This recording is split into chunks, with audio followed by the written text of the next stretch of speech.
Word media USA ਤੇ ਤੁਹਾਡਾ ਸਵਾਗਤ ਹੈ। ਕਹਾਣੀਆਂ ਦਾ ਹਫ਼ਤਾਵਾਰ ਪ੍ਰੋਗਰਾਮ ਪੇਸ਼ ਹੈ। ਅੱਜ ਤੁਸੀਂ ਸੁਣੋਗੇ ਅਮਰਤਾ ਪ੍ਰੀਤਮ ਦੀ ਲਿਖੀ ਕਹਾਣੀ ਮੁਰੱਬਿਆਂ ਵਾਲੀ। ਉਹ ਜਦੋਂ ਮਲੂਕ ਜਿਹੀ ਡੋਲੀ ਵਿੱਚੋਂ ਨਿਕਲੀ ਸੀ ਉਦੋਂ ਹੀ ਸਾਰੇ ਪਿੰਡ ਦੇ ਮੂੰਹ ਤੇ ਉਹਦਾ ਨਾਂ ਚੜ੍ਹ ਗਿਆ ਸੀ, ਮੁਰੱਬਿਆਂ ਵਾਲੀ। ਸਿਰਫ ਜ਼ਮੀਨ ਦੇ ਕਾਗਜ਼ਾਂ ਪੱਤਰਾਂ ਵਿੱਚ ਉਹਦਾ ਨਾਂ ਸਰਦਾਰਨੀ ਰਾਜ ਕੌਰ ਲਿਖਿਆ ਹੋਇਆ ਸੀ, ਜਾਂ ਉਹਦਾ ਸਹੁਰਾ ਜਿੰਨਾ ਚਿਰ ਜਿਉਂਦਾ ਰਿਹਾ ਉਸ ਨੂੰ ਸਰਦਾਰਨੀ ਰਾਜ ਕੌਰ ਕਹਿੰਦਾ ਰਿਹਾ ਸੀ। ਪਰ ਜਿੱਥੋਂ ਤੱਕ ਸ਼ਰੀਕੇ ਦਾ ਅਤੇ ਪਿੰਡ ਦੇ ਹੋਰ ਲੋਕਾਂ ਦਾ ਸਵਾਲ ਸੀ, ਉਹ ਸਭਨਾਂ ਲਈ ਮੁਰੱਬਿਆਂ ਵਾਲੀ ਸੀ। ਉਹਦੇ ਚੜ੍ਹੇ ਪੀੜੇ ਪਿਓ ਨੇ ਇੱਕ ਮੁਰੱਬਾ ਦਾਜ ਵਿੱਚ ਦਿੱਤਾ ਸੀ, ਪਰ ਬਿਨਾਂ ਨਾਮਿਓਂ ਵੀ ਸਭ ਨੂੰ ਪਤਾ ਸੀ ਕਿ ਰਹਿੰਦੀ 3 ਮੁਰੱਬੇ ਜ਼ਮੀਨ ਦੀ ਵੀ ਉਹੀਓ ਵਾਰਸ ਸੀ।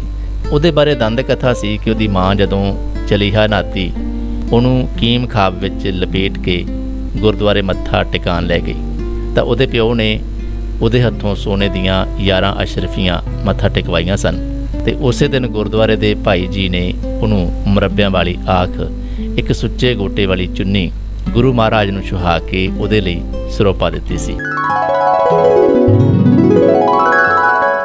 ਉਹ ਭਰੇ ਘਰ ਜੰਮੀ ਸੀ, ਭਰੇ ਘਰ ਵਿਆਹੀ, ਪਰ ਜਿਹੜਾ ਇੱਕ ਦੁੱਖ ਉਹਨੇ ਦੜ ਵੱਟ ਕੇ ਪੀ ਲਿਆ ਸੀ ਉਹਨੂੰ ਉਹਦੇ ਤੋਂ ਅਤੇ ਉਹਦੇ ਸੱਚੇ ਪਾਤਸ਼ਾਹ ਤੋਂ ਬਿਨਾਂ ਕੋਈ ਵੀ ਨਹੀਂ ਸੀ ਜਾਣਦਾ। ਸੱਜਰ ਵਿਆਹੀ ਨੂੰ ਸੂਹ ਲੱਗ ਗਈ ਸੀ ਕਿ ਉਹਦਾ ਮਰਦ ਹਾਕਮ ਸਿੰਘ ਆਪਣੇ ਦਾਦੇ ਪੋਤਰਿਓਂ ਭਰਾ ਲੱਗਦੇ ਕਰਮ ਸਿੰਘ ਦੀ ਤੀਵੀਂ ਨਾਲ ਰਲਿਆ ਹੋਇਆ ਸੀ।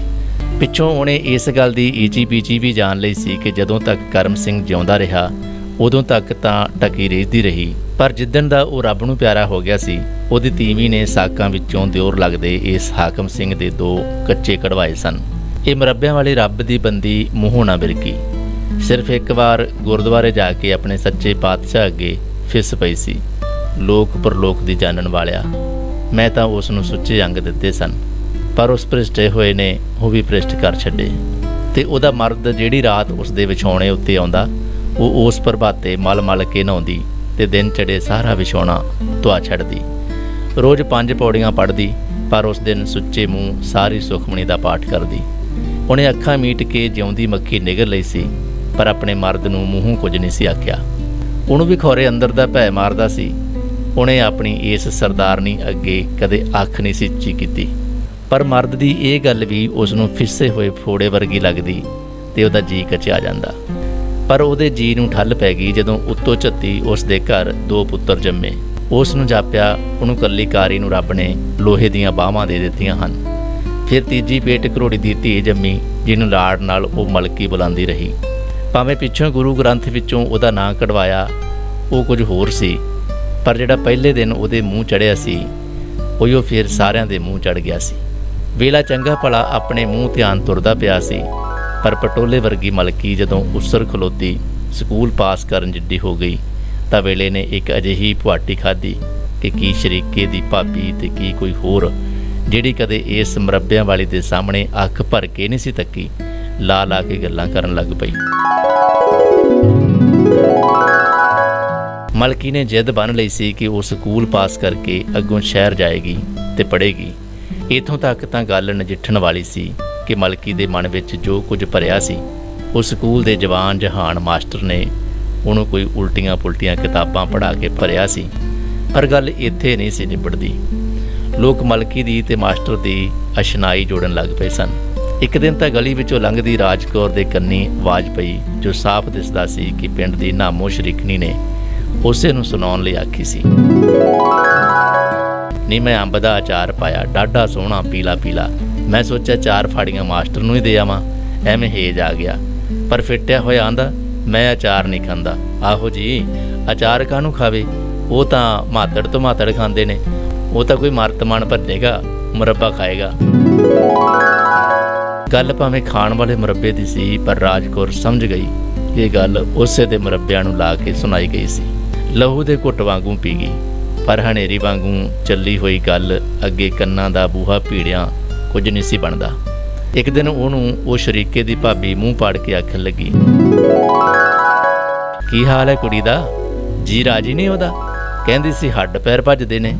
ਅਤੇ ਅੱਗੋਂ ਸਰਦਾਰਨੀ ਨੇ ਗੱਲ ਨਹੀਂ ਸੀ ਗੋਲੀ ਤਾਂ ਉਹ ਆਪੇ ਹੀ ਬੋਲ ਪਈ ਸੀ, ਸਕੂਲੇ ਗਈ ਹੋਣੀ ਹੈ, ਪਈ ਪਿੰਡੇ ਨੂੰ ਟਕੋਰ ਹੋ ਜਾਏਗੀ। ਉਸ ਦਿਨ ਸਰਦਾਰਨੀ ਰਾਜ ਕੌਰ ਛੋਲਿਆਂ ਵਾਂਗੂ ਅਜਿਹਾ ਵੱਟ ਖਾ ਗਈ कि शम रोंदी मलकी नूं वेख के भी उहदे मन दा दाणा गलन विच नहीं आया ते उहदे हामी भरन ते मलकी दे प्यो ने जिथे चाहया सी उत्थे मलकी दा साक पक्का कर दिता सी। बूहे जंज टुकन वाली सी। गिनती दे दिन रहिंदे सन जदों मलकी ने एक दिन पिपल दे पत्ते वांग कंबदी ने मां नूं अंदर वड़ के आख्या कि उहदे जी विच जिहड़ा मर्द सी वो मास्टर सी, हुण उहदे जी विच होर कोई नहीं सी समाना। पर राज कौर ने उहदे सिर उत्ते हत्थ फेर के अपनी इज्जत दा वास्ता इस तरह पाया सी जिवें मलकी ने बल्द दे सिंगां वांगू धरती सिर उत्ते चुकनी होवे ते जिहदे थां हिल्लण नाल सारी धरती हिल जानी होवे। सो मलकी ने बल्द दे सिंगां वांगू धरती सिर उत्ते चुक लई सी। घर दी इज्जत बनी रह गई। वो अखां नूड़ के डोली विच बह गई सी ते सारे शरीके नूं दंदल पै गए सी। वेला अपने मूँह ध्यान तुरन लग पिया सी। ਇਹ ਗੱਲ ਵੱਖਰੀ ਸੀ कि मलकी गोया वांग दुखदी रही ते ਉਹਦਾ ਧੂਆਂ ਉਹਦੇ ਮਾਪਿਆਂ ਦੇ ਬੂਹੇ ਵੀ ਅੱਪੜਦਾ ਉਹਦੀ ਮਾਂ ਦੀਆਂ ਅੱਖਾਂ ਨੂੰ ਵੀ ਲੱਗਦਾ ਰਿਹਾ। ਪਰ ਹਾਰੇ ਦੀ ਅੱਗ ਉੱਤੇ ਦਾਲ ਰਿੱਝਦੀ ਰਹੀ, ਦੁੱਧ ਕੱਢਦਾ ਰਿਹਾ, ਪੁੱਤਰ ਧੀਆਂ ਜੰਮਦੇ ਰਹੇ। ਪਰ ਫਿਰ 5 ਵਰਿਆਂ ਪਿੱਛੋਂ ਚੰਗੇ ਭਲੇ ਤੁਰਦੇ ਵੇਲੇ ਨੇ ਅਜਿਹੀ ਭੁਆਟਣੀ ਖਾ ਲਈ ਕਿ ਮਲਕੀ ਦੇ ਸਹੁਰੇ ਵੀ ਤੇ ਮਲਕੀ ਦੇ ਪੇਕੇ ਵੀ ਛਵੀਆਂ ਲਿਸ਼ਕ ਪਈਆਂ। ਮਲਕੀ ਦੀ ਪਲੇਠੀ ਧੀ ਸਾਹਿਬ ਕੌਰ, ਜਿਹਨੂੰ ਸਾਰੇ ਪਿਆਰ ਨਾਲ ਸਾਹਿਬਾਂ ਆਖਦੇ ਸਨ ਤੇ ਜੋ ਪਿਛਲੇ 6 ਵਰਿਆਂ ਤੋਂ ਸ਼ਹਿਰ ਪੜ੍ਹਦੀ ਸੀ, ਜਦੋਂ ਪੜ੍ਹ ਕੇ ਘਰ ਆਈ ਤਾਂ ਆਉਂਦੀ ਨੇ ਮਾਂ ਪਿਓ ਨੂੰ ਆਖ ਦਿੱਤਾ ਕਿ ਉਹ ਆਪਣੀ ਮਰਜ਼ੀ ਦੇ ਮਰਦ ਨਾਲ ਵਿਆਹ ਕਰੇਗੀ। ਤੇ ਪਤਾ ਲੱਗਾ ਕਿ ਉਹਦੀ ਮਰਜ਼ੀ ਦਾ ਮਰਦ ਮਜ਼ਹਬੀਆਂ ਦਾ ਇੱਕ ਲੜਕਾ ਸੀ ਜੋ ਉਹਦੇ ਨਾਲ ਉਹਦੇ ਕਾਲਜ ਵਿੱਚ ਪੜ੍ਹਦਾ ਸੀ। ਹੁਣ ਅਗਲੀ ਪੜ੍ਹਾਈ ਵਾਸਤੇ ਪਤਾ ਨਹੀਂ ਕਿਹੜੇ ਦੇਸ਼ ਚੱਲਿਆ ਸੀ। ਸਾਹਿਬਾਂ ਦੇ ਭਰਾ ਛੋਟੇ ਸਨ पर प्यो ते चाचे अजे भी लोहे दीयां लट्ठां वर्गे सन ते उधरों साहिबां दे मामे पैरां दी अड्डी नाल धरती पाड़दे सन। सो एक कहर चुल पिया। घर दी धी अपने हत्थीं मार नहीं सी हुंदी, पर मजहबियां दा मुंडा मुकाया जा सकदा सी। सो बन्न नूं वज्जण लगे। कुड़ी नूं अंदर बह के समझाया सी, पर वो बिजली दी नंगी तार वांगू किसे दा हत्थ नहीं सी लगण देंदी। ਉਹਨੇ दूजा भेत भी पालिया सी। चमक के बोली, जे उस बंदे दा वाल भी विंगा होया तो आप कचहरी विच जाके गवाही देवेगी। मलकी धी अगे हथ बनती रही, पर साहिबां उत्ते ये जादू भी नहीं सी चलदा। साहिबां दे प्यो नूं भी जापिया कि वो सारे हवा नूं तलवारां मारदे पए सन। सो हार के उहने सरदारनी मुरब्बियां वाली नूं वास्ता लिख भेजिया कि वो जिवें जाणे इत्थे आवे ते कुड़ी नूं समझावे। ये जट्टां दी धी जे मजहबियां दे जा वसी तां आखरे उसे दे नां नूं लीक लगनी है। सरदारनी राज कौर सने पुत्रां दे आई। आप पालकी विच पुत्र घोड़ियां ते चढ़े पीड़े होए।